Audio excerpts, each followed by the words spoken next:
You're listening to the CD Baby CD Baby DIY Musician Podcast.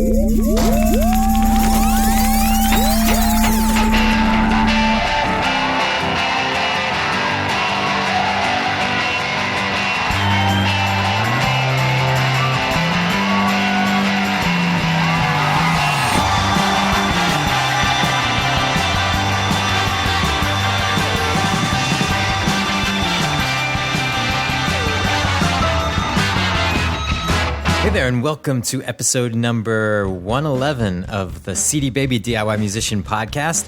My name is Kevin Bruner, your host for the show, and on this episode, you're going to hear from live music producer Tom Jackson. I recently met up with Tom at the ECMA Music Conference up in Canada, where I witnessed his live performance makeover session.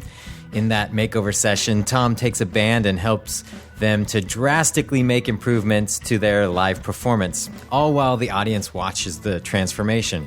After the session ended, Tom and I sat down to talk, and this podcast is the recording of that discussion. Those of you who have been listening to the podcast for a long time may recall that Tom made an appearance on the podcast back in 2009. In fact, it was episode number 43 in January of 2009.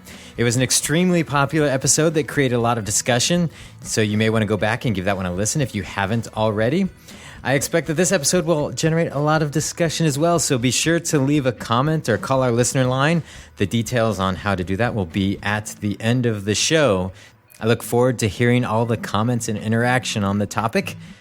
With that being said, let's get to my discussion with Tom Jackson. Hey, I'm sitting here with live music producer Tom Jackson. We're in my hotel room at Prince Edward Island, Canada, at the ECMA conference here. Tom, I had to go all the way to Canada just to see you in person again. Unbelievable. Mind-boggling that we have to go to a convention. Where are we anyway? We're on an island further east than I realized North America went. So, but anyway, I just witnessed one of your band makeovers, which is actually the first time I've seen it. I've worked with you as being one of the band members, but it was really cool to sit back as an audience member and watch the transformation, and not only the transformation that happens, but you and I were just talking as we were walking up here, how sometimes it's hard to even convey what you're, to the band. Different individuals in the band take the information differently, and trying to get them all to see it as a group is kind of an interesting process. It is. And that is the deal, is getting people on the same page, buying into the method, and then working it. And in a short time, like we just had 90 minutes, we're just scratching the surface. So last time we talked, you were on the podcast. I think it's been like a year and a half now, maybe 2 years. We talked a lot about just the idea of why performers need to focus in on their live show. And, one thing that comes to mind is how you mentioned that, people learn how to play guitar. They learn how to, by going in the studio, learn how to record. But when they step on stage, usually they have no one's ever taught them anything, and they have no clue. They're just looking at what everyone else does. And I kind of want to see what things you've been thinking about since then, and some thoughts you've had, and just some, it's something that we need to discuss more on this podcast. So I'm glad to have you back. It's good to be here. I think the reason people don't learn to perform, first of all, is fear of turning them into something goofy. We've all seen shows that are hokey. And they're planned, they're canned, or there's all this weird movement, dance, and which is fine for dance artists, but for 95% of the artists I work with, it's a mistake. So I think that's one of the reasons people are afraid of this process. The other side of the coin is they don't know it. In fact, I just taught at Berklee College of Music in Boston, and I mean, we're talking about one of the most prestigious music schools in the world. And their administrators admitted to me, we don't teach this stuff. And we're sending them out. I mean, they know theory. They know their bands are tight. They can sing well. They even understand music business, all the programs. They got great recordings. But when they walk out on stage, they don't know what they're doing. And I have to admit it sort of boggles my mind. In fact, I was just at a convention. I think it was after all, they run together. I teach a lot. But a guy's known me for years goes, dude, I am just astounded that after 16 years of knowing you, you're still the only guy that I know that does this. Now, there's people that say they do what I do, and people listening to this will say, oh, no, I know what you do. It's a method that I've developed over the last 20 years. Now, are there certain elements that people have taught or learned and stuff? Yes. But this is actually a process and a way to learn how to perform, or at least be ready to go into the studio. You know, you don't learn your guitar in the studio. You learn all this stuff. And what a producer does in the studio is pulls out of you those magical things and gives you a different perspective. And hopefully a good producer also understands, to me, the best producers are guys that understand what people are thinking when they're driving down the road in their car, what they're going to respond to, because ultimately we want them to buy our product and help make a living doing this thing in some way. So a producer can understand why he's putting that chorus together, why he changes something, how to pull this out. That's a really cool thing that would appeal to the masses. It's not just the masses. Forget the masses. But it would appeal to people. So I was going to say, I liked how you framed that the producer knows what people are thinking. It's not just about making a record that sounds nice. It's making a record that's going to connect with people. And that's kind of what you're trying to do with the live show. 100%. You said it. Couldn't have said it better. Might have stealed that. But it's true. No, that's exactly it. So somewhere along the lines, X years ago, I started looking at the show from the audience's perspective. And the beautiful part about and I think the connection, you know, everyone has their own life experiences, but I played in a band that was like a cross between Yes and Tull in my day. So it was real musical, you know, so we were tight and then I had other experiences where we'd got on tour. We did 500 dates in another band, and it was about the show. And the combination of knowing what the musician is thinking, and then I got the experience of understanding what the audience is thinking. And my job, in fact, my job description I described today was I'm a marriage counselor. and what I mean by that is you've got a man and a woman. They love each other. They want to get along. That's why they got married in the first place. But there's a communication problem if it's not going right. And I say the same thing with an artist. You've written some great songs. It's recorded well. You got all the promo. You're online. All the stuff's happening. But the career's not growing that well, or it's not working live, or it might work a little bit live, but you're not working live. To me, success live is where 90% of the people just love you, not 10%, 20%. There's no momentum building out of that. You get 90% of the people, you build some momentum. But my point is, back to the marriage counselor.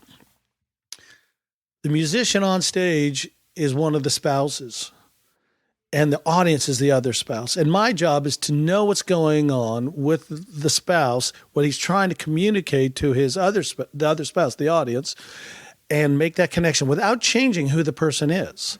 And that's really what we do, you know, at Tom Jackson Productions as live music producers. We try to get inside the artist's head, inside their songs, and figure out how do we make this connection with the audience. And in the 20 years I've done this, sometimes it's verbal, sometimes it's visual, sometimes it's musical, sometimes it's who you are on stage. Who you are on stage is more important than what you do sometimes. So yeah, that's what we're trying to do. I was just talking to somebody who he's managing one of the bands that are here at the conference, and he was a little bit skeptical, and I told him, well, you should go see the session and see what he actually does, and afterwards he was pretty impressed. But his biggest hang up, which still a lot of people that listened to your previous episode of the podcast, a lot of the feedback was that they still didn't like the fact of being told, like, you're going to stand here at this point and stand there. They thought it felt, it felt canned, not authentic, and that's, you know, what the manager was saying. But what I was trying to express, and you can expound on this, is that you're building a live vocabulary, and if you don't have things in that vocabulary, your natural inclination is just to stand behind the mic and do nothing, and that's not a good show. There's maybe a handful of people out there that are naturally just excellent performers, but most of us, it's like if you don't have that vocabulary, you're going to go to what feels natural, and what's natural is boring to the audience. Exactly.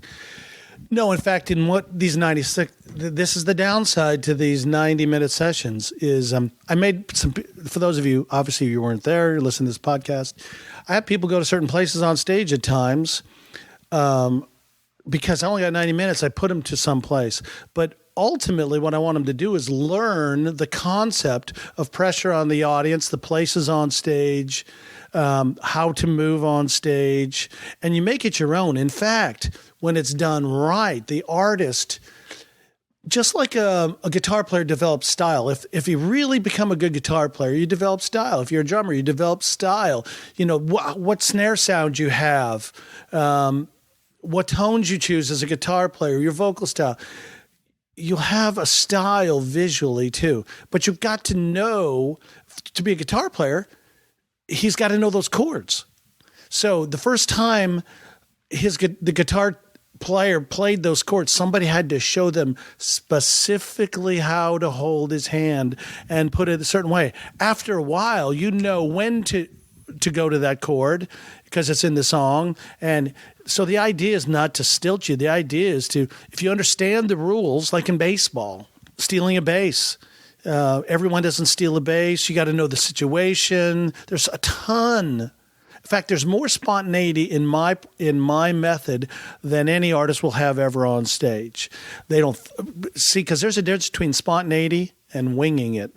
But if you don't know the rules, you don't know how to break, you don't know where to go. So you're right. You just do what you normally do comfortably. And at first, there's stuff you need to learn. You need to learn, for example, if you step on this side of the stage during a dramatic awesome guitar solo, people will respond to it more than if you stood where you normally did, which is behind your pedals. Now, I'm not going to tell you, if you understand the method, I'm not going to tell you every night go to that same place on stage. But if you understand the concept, you know there's 3 places on stage you can go to deliver that solo. It'll be effective. Now, in this class I just did, I made a guy go to one place. I didn't have time to teach them all the places to go on stage. But if you learn the techniques and the fundamentals, make them your own, and then you develop your own style out of it, how to deliver, now we're an artist. We're not just somebody following rules. And this isn't acting. This isn't theater. This isn't dance. In fact, in working with some of the major artists in the world, I got people calling me saying, because the record company sent them a dance instructor or a choreographer or so, and that's not what they want. They can sense once they get there, no, this isn't what I wanted to do. It doesn't feel, it's not right. But what I bring to the table is we find the moments inside the songs, crack them open, and then develop them. What should each song should look a little bit different, because each song is a little bit different. Here's I don't know if I said this on the last podcast or not, but here's a perfect example. If, let's say you're in your band and your band's playing tonight and you said to me, Tom, I know you're not a lighting guy, but there's no one to run lights and you know our material, so could you run lights for us? So I go back to the lighting board and I ask the guy to show me what, and let's say there's 3 buttons. One button is moody, one button is rave where it's crazy, and one button is just like, okay, nice and solid. Well, when you guys are up there doing this rockin' song, I'm not going to put on a moody light. No one in their right minds would. Or if you're doing a ballad, I wouldn't have lights going all over the place. So that's a concept. It's a concept that we instinctively know. We know, okay, this is moody. If I'm running lights, we do this. But here's the dilemma. When it comes to being on stage, artist after artist after artist after artist, their songs don't sound the same. There's all kinds of different tempos, lyric lines, tonal changes, different speeds, just the whole deal. Some rock, some are sweet. Yet, at the end of the day, most of the songs, if you videotape that band, all the songs don't sound the same, but they look the same. And the problem with that is 55% of communication is what the audience sees with their eyes. So if they see the same thing every song, I know this sounds ridiculous to some people listening to this, but it's just absolutely the truth. 55% of communication with the audience sees with their eyes. So if they see the same thing all the time, after a while, they're going to start sounding the same to somebody who's not a fan, somebody who's not married to you, somebody who doesn't know the songs. So if I'm talking to people right now on CD Baby who have sold 2, 3, 4, 5 billion records, we can get away with things we can't for those of you who have sold 100, 200, 3,000, 10,000, 40,000. No, you're still trying to develop a fan base, and a fan base isn't married to you. They don't know your material. Then you're going to have to do something different. Well, I thought one thing that happened during the session that you just coached, the band, you were trying to have the lead singer, just stand there and wait with some authority to start singing to kind of set the stage a little. They were a 3-piece band, which in that case is a little more challenging because there's not extra people to be doing something on stage, and also challenging for the band's perspective because the lead singer instinctively wants to play that guitar and feels comfortable playing it and hiding behind the microphone. And you had made a comment afterwards that they didn't feel comfortable in their bodies and just developing that authority. What can artists do? I mean, how do you coach somebody through that to develop that authority? It's awkward for all of us, and it's something that, to be successful on stage, I think is pretty important. I think it's massive. In fact, I'm going to answer that in a roundabout way if it's okay. If I don't answer it, come back to it.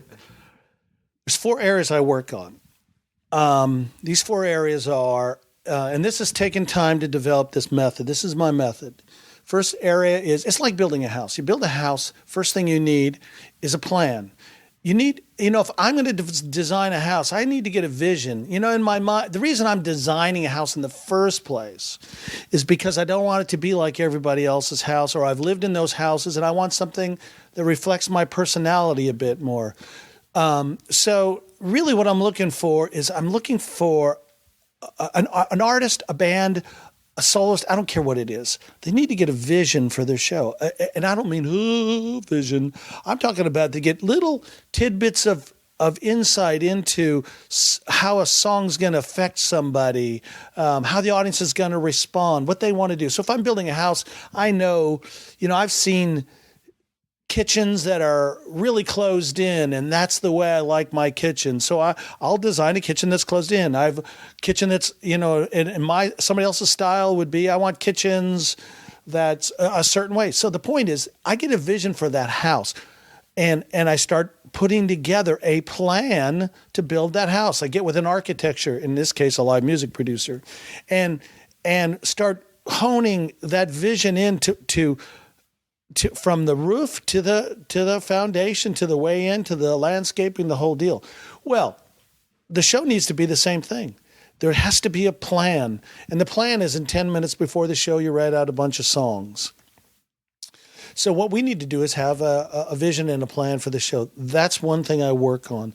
And planning is, for some people listening to this, they're going to be like, I can't do that, dude. I got to be spontaneous. That's a bunch of crap. Now, let me say this. Spontaneity is awesome in the right place. And I write spontaneity into the shows. When we do put together a show, there are places that are obvious we will stretch out for spontaneity. And depending on the crowd that night, learning how to listen to your audience is important. You know how far you can take that spontaneity. You can... really, it just depends on where your audience is. The second thing I spend time on is who they are as people, and this is what this guy was struggling with today. One of the things I talk about constantly is confidence, authority, charisma, and how to develop that. And you got to get past stage fright, self-consciousness. There's all these things that you got to pull out of people so that they're willing to go out there and be what an audience expects you to be on stage. Off stage is a different world, but on stage you're performing, and they have expectations. I talk about this in the roles of a band. because there's different roles that people need to fill. And let's take the roles, for example. Again, some people might go, I don't need a role. I'm just original. Listen, as a front person, for example, there are expectations for, as a frontman. For example, one of the things a good frontman should do is be able to talk to an audience. Simple as that. It's almost like I use the example of a quarterback on a football team. He's the quarterback. Every NFL quarterback has a role, and that role is defined as a leader, is defined as, he passes the ball, he hands the ball. There's certain things that happen. But if you watch every NFL quarterback, they're all different. It's like a paradox. They have a role, but they're able to put their own style into it. Vince Young is completely different than Peyton Manning. Vince or Michael Vick, he runs. He's dangerous as a runner. Manning, the only thing he's dangerous running to is the bathroom. You know what I mean? He can barely run. But they're two totally different quarterbacks, but the role is still the same. Same thing with a front man. A great front man understands the role, fulfills the role, and expands the role, yet makes it his own. So in dealing with this guy today, he had a hard time. They're uncomfortable with their bodies, and a lot of people I'm talking to are. And that has to do with, my recommendation, and this has just dawned on us in the last couple months, and I'm not doing a pitch here, but I got a DVD series, All Roads Lead to the Stage, and number 5 is intended for people to go watch and woodshed in their house, watch and woodshed in the rooms, watch and woodshed in a rehearsal room to get comfortable with your body. There are things to do, angles, placement on stage, how to walk and play your instrument at the same time. Those are things to be practiced, as goofy as that sounds. But once you got it, you got it. People think, oh man, I can walk across stage. You start having them walk across stage or skip across stage, depending on the kind of song it is, or run across stage, and people can't do it. Now, in fact, there was an event I was teaching at where I had the bass player. He's really uncomfortable himself, and I had the bass player do I wanted him to come out in front of the audience, what we call put pressure on the audience. Is a long intro. And he was really uncomfortable walking. He looked really bad. That's all I can say. I want to use bad words, but he just looked goofy, really goofy, coming out to the front, walking and playing. So I stopped him. I said, I'll tell you what, just walk out here. Don't play your instrument. Run out here. He ran, he walked, he looked perfect. I said, now play the part. Then he went into his goofy look.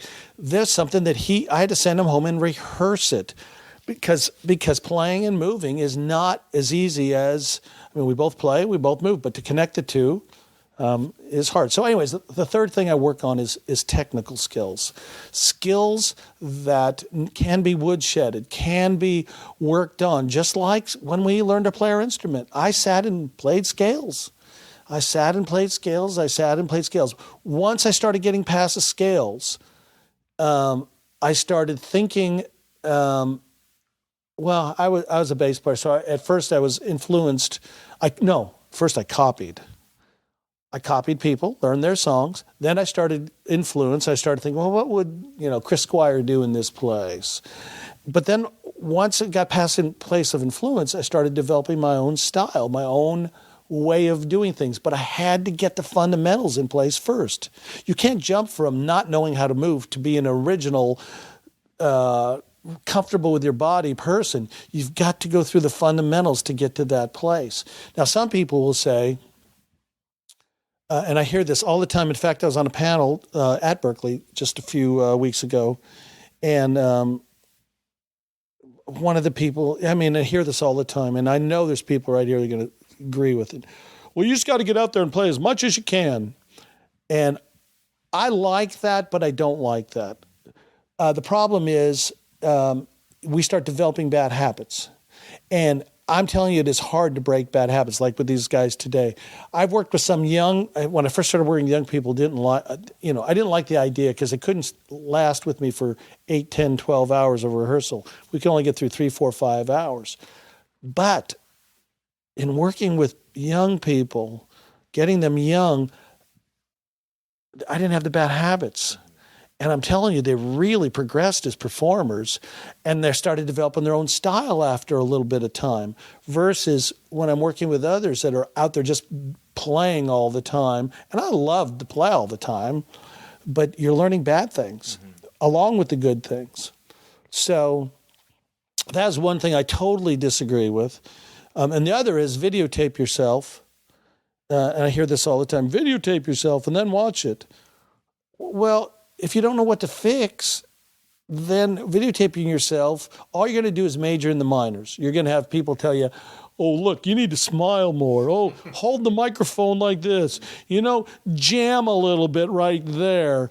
They don't understand how to, I'm driving down the road, my car breaks down. I know it's broken. I can look at it and go, yep, broken. And I know just enough about it to get me in trouble to try and fix it. What I really need to do is get someone who really knows how to fix that car to fix that car.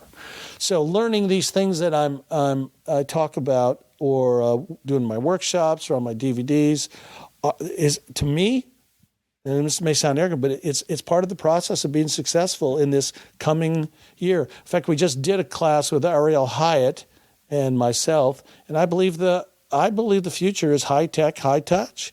It's being able to work your online community, develop relationships with people, both online and at your show. So let me finish the last part of my method. The first one is the planning, getting the vision. The second is who you are. How do you become confident, authority, willing to take risks, interesting to watch. The third is the techniques of performance. And then the fourth is creating these moments and being able to bring your character into your show. One of the biggest mistakes, which I just worked with these artists, and this is really, really, really, really common, is we play the songs the way we record them, and it's a mistake. I mean, unless you're, name me an artist that's just Beyonce, Lady Gaga, Taylor Swift, and you've got fans that know every word of every song, I rearrange the songs. And here's the funny part. Even with those artists, I'll still rearrange songs. Some of them I got to know which ones to keep the same, the biggest hit or the biggest hits, because everyone's singing along and throws them for a loop. But the people I'm talking to now in this thing, they probably don't have a million fans. So you're recording songs that'll go on the radio, trying to get on the radio, or in the back of your mind, you're hoping maybe this could get on the radio. So you're following the rules of songwriting: intro, verse, chorus, bridge, chorus, 3.5 minutes, and then, which is totally fine. If you want to get played on the radio, those are some of the rules. Now, there are other rules, and you can break the rules if you understand the rules. Sting is a perfect example of that. He gets played on radio, he breaks the rules, but he knows why he's breaking the rule. But there are rules. So we follow the rules of songwriting to get on the radio. And here's the deal for those of you listening. If you don't want to get on the radio, you don't have to. You don't have to follow the rules of songwriting to get on the radio. You can write 45-minute songs if you want, 12-minute pieces, have 9 verses, no bridges. That's your creative, will. You can do whatever you want. But if you want to get played on the radio, there are kind of just some rules to follow. Well, what most people don't understand is there are rules from the stage. There are nonverbal signals we send consistently that either help us connect with our audience or not. Back to this school, Berkeley, since it's just so fresh in my mind. I was sitting on at dinner with one of the administrators, and she told me about a study that was just conducted. And they brought in all these people in this certain demographic for this band that came in. And they did multiple shows. And the band was a good band, good material, played they just played their stuff, and there it was, and they stood in the typical places, the normal place. Every song looked the same, basically. And they finished, and then they took a survey after survey after survey of these people coming in, and only 10% of the people said they even liked them. 10%. 90% of the people did not like them. They were boring, didn't like their music, whatever.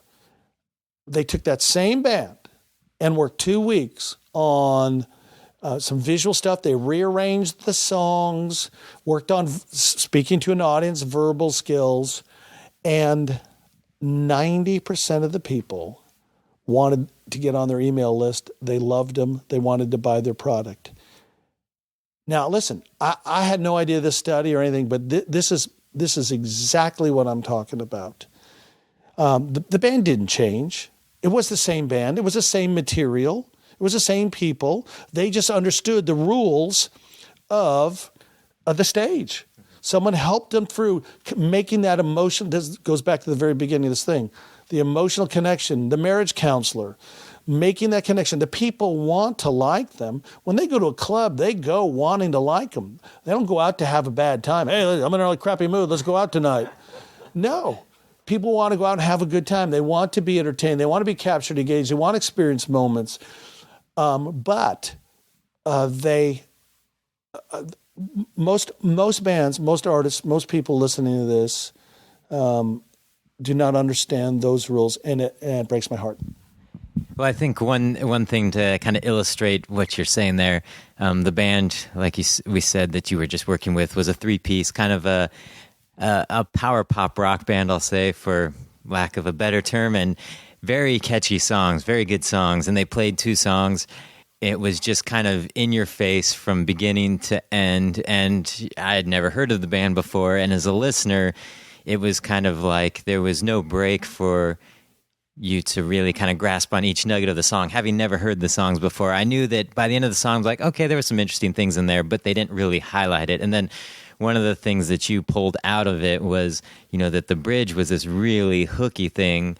And so you had just the guitar player, who was, the front man, just start with that melody, singing the bridge. And then the whole band came in, and then it cut to just the bass and drums. And it really developed the song more. So as a listener, the parts were emphasized more, and I could grasp onto them. Having never heard them before, I would have definitely, gone and bought the product, having seen the second version, and everyone in the audience was cheering too after really kind of seeing the transformation and being able to, enjoy the music that was there even better and understand what was happening.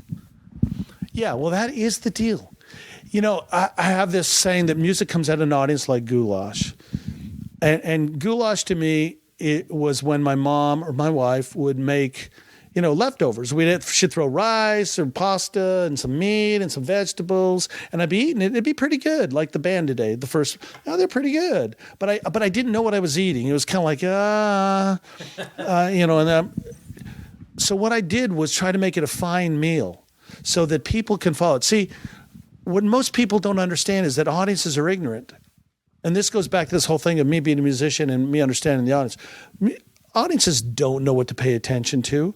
What we need to do is direct their attention by rearranging the song live so that they can see these nuggets, these moments inside the song that we as artists know are there. I mean, are you kidding? When I was in the studio, I heard the melody on the verse 100 times because we went back and did it again and did it. So do I know every little shaker and every little thing that's on the recording? You bet.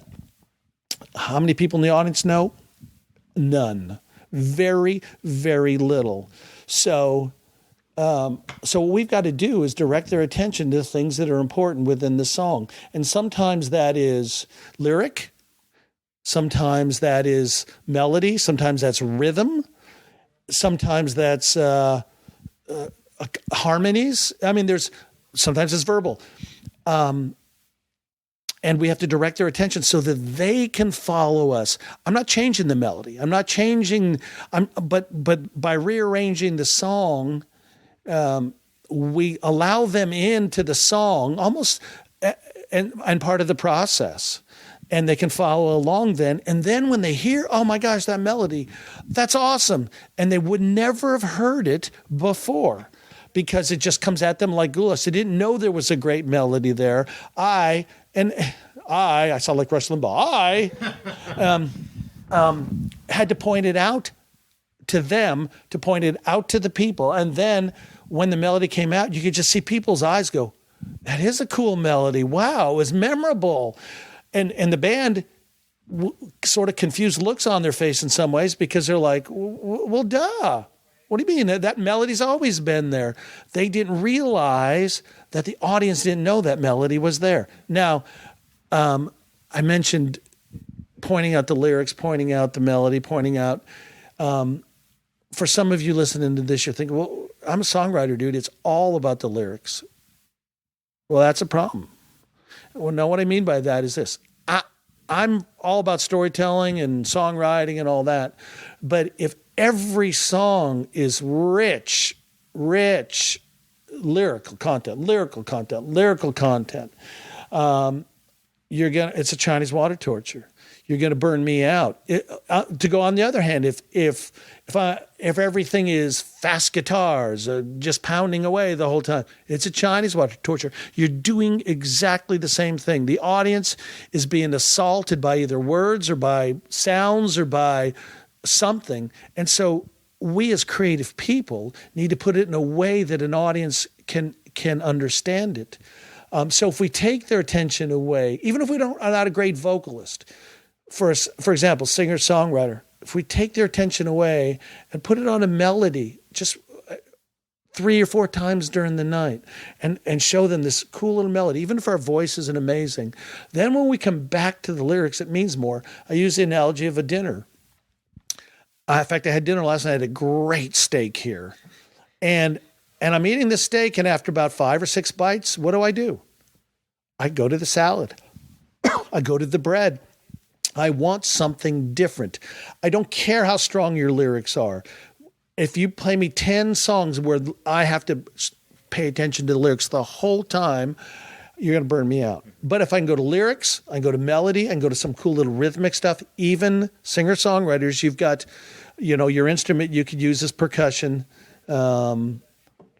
If I go to no music at all, the spoken word, and then you can flip-flop this to bands that play fast guitar and it's all about guitar.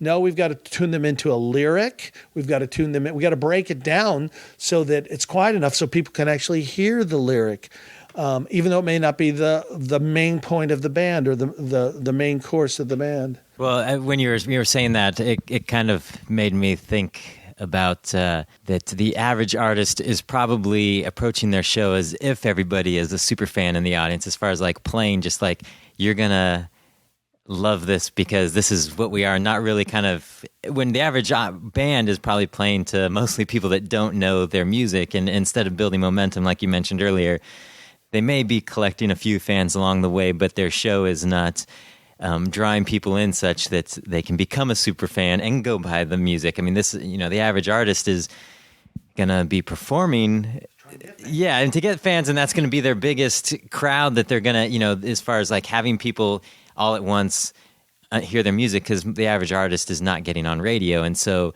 to ignore that and not really see it from their perspective is just kind of unfortunate that's kind of where most people are. It is. Here's the dilemma. And I tell this story. I'm writing a book. I'm about 3/4 of the way through, and one of the chapters, I don't know if I'm going to title it this or not, but this happened. I'm in Nashville, and Franklin, which is south of Nashville, there's a Starbucks, and it's the busiest Starbucks in the Southeast, I'm told. I mean, it's like a convention every time you go in there. I mean, literally, there's just, it's just crammed with people. I could sit there for a couple days and fill up my calendar because everyone just comes through Starbucks, right? So I'm standing in line, and I'm talking. I'm probably about 10 deep, and I hear this guy in front of me talking to another guy, and he's telling me, and I heard him overheard that his band name, and his record was being released 3, 4, 5 days, and and he's like, dude, it's awesome. The record company's behind it. It's gonna rock. Yeah. I mean, and, he was excited, which is normal. You've experienced that. Yeah. And so he finished his conversation with the guy in front of him, and I kind of poked him and said, hey, I heard your conversation. I'm Tom. I've been talking to your manager and record company about working with you on your show. There was a silence. He folded his arms. He backed up a step. I said, dude, what are you talking about? Our show rocks. Now, and listen, this is so normal. Here's the problem. People ask me this all the time. What is the number one problem? Well, this might be number one. If it's not, it's top 5. You are inside your own body. You are playing your song. People are looking at you. Your adrenaline is moving. You're standing on stage. You know all these cool little parts going on in the song. So when you're performing and doing this, it is sweet. The problem isn't you. The problem is, does the audience get those things that are sweet? Do they make that connection?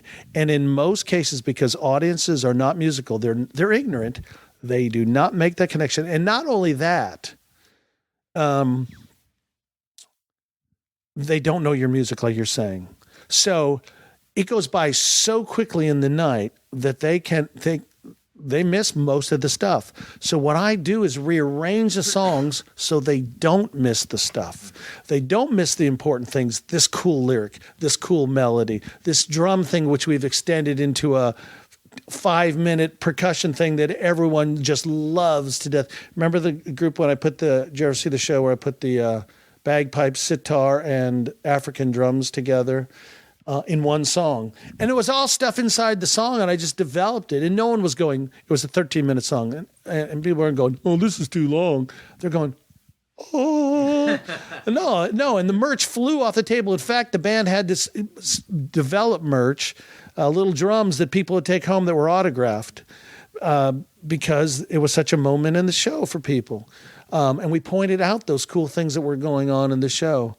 But the problem, and I'm speaking to you folks listening to this, is that you know you're unique. You know that your music is good. You know this is a poignant lyric. You know the emotion that goes behind when you wrote that song about whether it's a great thing or a love story or your relationship with or, whatever. You know those. The problem is people don't. And just going out and playing them, the way you've got them recorded is not going to work. It hasn't worked. It's not going to work. Now, sorry, let me back up. It has worked. There have been those nights when the planets align, the spirit falls, the monitors are awesome, and it's a love fest in the room. So I give you that. It has happened. Here's the problem. You don't know why it happened. You don't know why it happened. Here we go. I've spent 20 years learning out how to make that happen, because it can't be a random thing. I mean, it can be, but I'll tell you, anyone that can do that is not professional. That's an amateur, somebody who's got some ability, but is not consistent. Tony Gwynn, I'm a sports fan. The big difference between Tony Gwynn said the big difference between a professional and somebody in the minor leagues is consistency. And that's the deal. You want to be a professional musician. You want to be a professional on stage. There are things to learn, and that's your choice. And it is not goofy crap. Now, let me say this. Doesn't mean that you're not going to be uncomfortable working on it. But I can guarantee you this, guitar players, when you first sat down to play the guitar the very first time and you tried to play that chord and you did it over and over again, it wasn't natural. It was uncomfortable. In fact, it hurt my hands. But after a while, after your muscle memory kicked in, after wood shedding, you started getting comfortable with it. And after comfort came style. You started thinking, you weren't even thinking when you first started playing tones. You weren't thinking tones. It sounded like crap.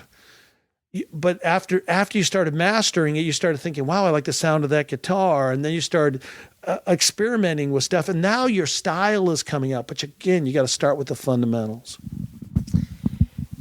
from my own experience, having worked with you, it was so amazing just to see that we had this 25-minute set that, we were the opening slot on this major tour, and the record company brought you in to work with us, and it was very uncomfortable for us. We were like, what do we need this for? And it was amazing. And the thing that was interesting is that, we had 25 minutes. And, when you're the opening band, you got to make it count because people are still coming in. It's if you don't grab their attention, they're like, oh, I'm going to go to the bathroom. I'm going to go check out the merch, do whatever, because this is just the opening band. But it made a huge difference, and it made the tour for us. Otherwise, it might not have been as effective as it was. But it went, and they started giving us longer opening sets because it was going so well, and the audience was anticipating seeing us. But it is uncomfortable, and it's a process that you just, as the live show becomes even more and more important, as things like radio just aren't there to support artists.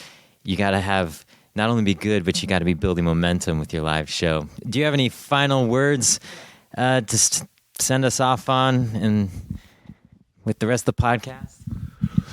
Well, here's what I want you to think about. If you're going to go in and if you're really going to go and do a record, did you guys have a producer? Yes.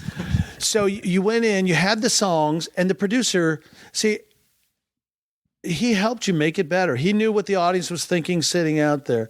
That's all I do. That's all we do at Tom Jackson Productions. We do it, but we do it from the perspective of live, where, it's frustrating to me. And you know this well enough. It's not frustrating because I don't have enough work. I have more work than I have any idea in the world what to do with. But it's frustrating in the sense that so many people are skeptical of this. It drives me berserk. But just look at it like a producer who helps an artist in the studio.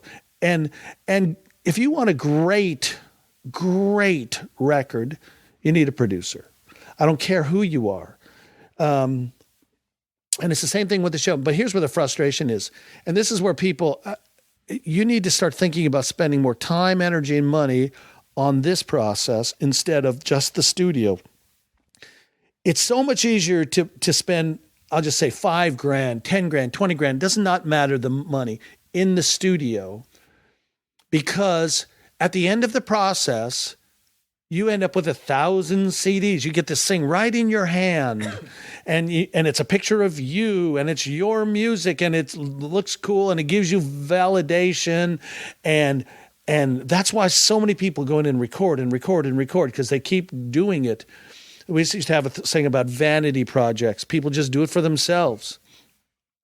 The problem with what we do is we don't have a product. We have a product. The product is the show, but it's this floating thing. It's not, you can't take the show. Now, let me say this. If I had a great show, I would videotape it and sell it. There's your product right there. But it's not like this final thing. You don't get a widget at the end of it. But I'll tell you this, when you work on it, and this is crass, but we're talking to people who are trying to make a living doing this, some of you. I've seen, we don't deliver the widgets, but I'll tell you this, your live show will sell the widgets. I had one artist who sells, forget one artist. Just in the last week, I've had 3 artists tell me they're an indie artist. They used to sell 6 CDs a night. They are now averaging, and they spent 2 days with my assistant, they are now averaging 60 CD sales a night. Now, that's not millions or anything. Now, I did have one artist that literally I made $8 million, a manager told me, on one tour because of the moments we created in the show. This is an investment that will pay back, where your CD, it's, how many of you I'm talking to right now have got hundreds and hundreds of multiple projects sitting around. I'm telling you right now, this is not BS. This is not a sales pitch. I don't need your work. I don't need your sale. I don't need anything. I want to help you. I love working with artists. So I want you to start thinking about, I'll close what I started with, Bill Gates. The person who's going to be successful in the 21st century will have 2 things together. High tech, which is partly CD Baby, which we're talking right here. Your website, that whole world of digital world. Here's the good news. You now no longer have to go through the gatekeepers. That's the good news. The bad news is everybody's doing it. So how do you make yourself exceptional, raise above everybody else? Well, the other part he says is high touch. High touch is me. High touch is you standing on stage and being in the room with people, and it changes the way they think. It moves them to buy their product and go online and start telling people about you. That's what it does. And I'm telling you right now, I don't care who I'm talking to. I don't care if I'm talking to Springsteen right now. You can get better. And you can make this work, but just by going out on stage and winging it, you will always remain an amateur. And I'm being harsh here, but the reason I am is because this stuff is important, and you don't even realize, a lot of you, that it is important. If you understand the rules, you work this process. I have never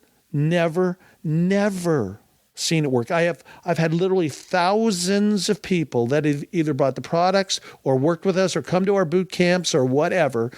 Thousands that every one of them says their sales have gone up noticeably. They're getting bookings. Some have got record deals, getting them prepared for showcases. But you've got to pay attention to this stuff, because just like you got to pay attention to your online thing. This can be creative. This should be creative. This should be fun. And it should be just a part of your journey as an artist. And I want to encourage you to find out more about it. And I will say this in the end, and you can wrap this up, Kevin. But I don't know anybody else that teaches this. Now, people say that they do, but I've gone to these other people. I've gone into the rehearsals, and they don't. They major in the minors, or they're choreographers, or they're dance people, or that's not what this is, and you know that. If I could send you somewhere, like go to www.bitchandperformer on stage, and the person knew what they were talking about and was helpful for the singer-songwriter, for the jazz artist, for the rock band, for the pop band, and those concepts would apply, I would do it, because I want you to be better, and I have plenty of business. But I don't know any other place. So, onstagesuccess.com. onstagesuccess.com. Sign up for our email. I do an email every Tuesday. It's a blog, and there you go. I want to see you guys out there. All right. Well, thanks, Tom, for hanging out, and it was. I hope everyone does sign up on your email list. It is really important, and it's something that's, it's always an ongoing challenge, even as you advance your career. I worked with you when I was in Small Town Poets years ago, but project after project, it's that same challenge. You need to refresh. It's a new group of people. You got to get on the same page, and it's a lot of work, but it's something that really pays off if you actually do the work. So we appreciate you taking time, and like he mentioned, check out Tom's stuff at onstagesuccess.com. And I guess, Tom, it's time to go hang out more in Prince Edward Island. Yippee! All right. Thanks, Tom.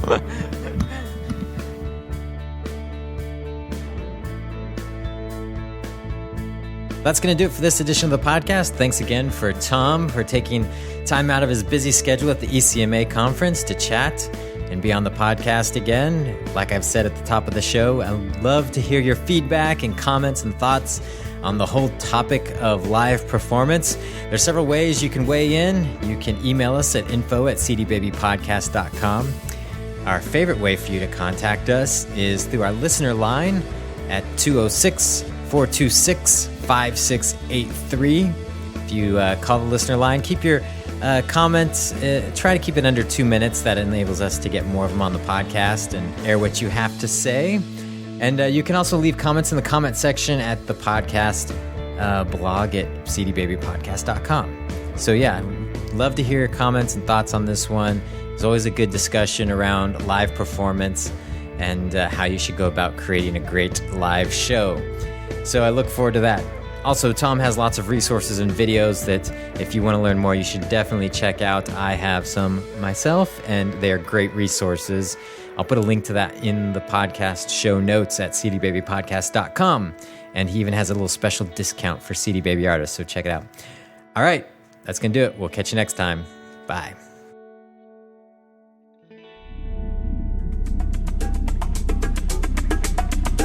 You've been listening to the CD Baby DIY Musician Podcast, broadcasting from Portland, Oregon, USA.